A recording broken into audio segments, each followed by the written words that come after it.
algumas prerrogativas que dá direito, depois de um determinado tempo exercendo a função, de se incorporar, por exemplo, os vencimentos daquela função.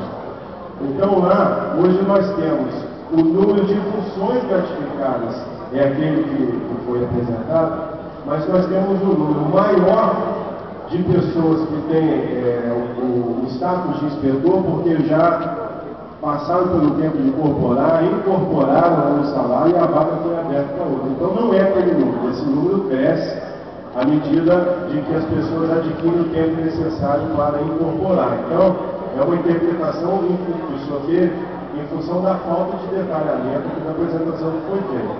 Para chegar ao cargo de subinspetor, ele tem que ter exercido primeiro, durante algum tempo, o cargo de primeira classe.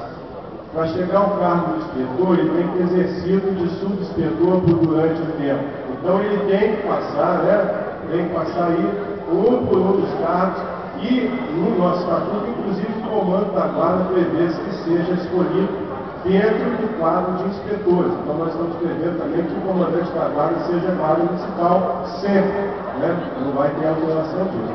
Mas eu concordo com o senhor, se não tivesse esses outros detalhes, a medida seria insuficiente. Quando esse tema foi proposto para nós, eu falei com o Gilson Menezes, eu acho que quando eu falei com o pessoal durante o horário da janta, eu falei, olha, esse tema é um tema muito difícil, porque tem muitos sonhos diferentes dentro do meio, dentro da corporação.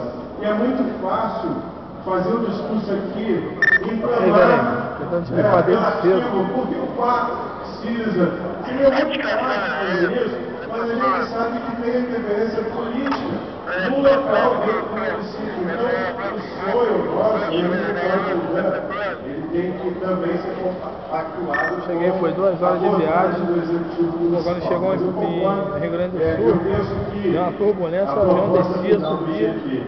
Nunca passei por isso não, mano. Foi barato, achei bem legal.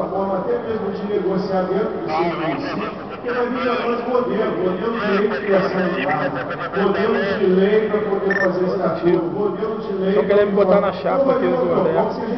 Nós poderemos... O Coronel não vai vir mais não. Chegar junto ao gestor municipal, ao executivo municipal, e negociar, vamos tentar... O Coronel lá do Alves falou que nunca vai ser subordinado a um guarda municipal. Assim como nós estamos inserindo os que na Constituição, para poder ter direito a buscar recursos, para poder realmente estar em sintonia com a política nacional de finanças públicas. Então, eles estão querendo me botar na chapa como vice do André Comigo. Mas aquele menino do Bairro de São João também quer vir. E disse que isso foi acertado lá na LER. Eu falei, não vai brigar com ninguém não, São essas minhas considerações. Você achar melhor. Antes de darmos prosseguimento, a gente faz parte, no início, que eu faço parte também do GT, Regulamentação das Guardas. Estou fazendo parte desse grupo.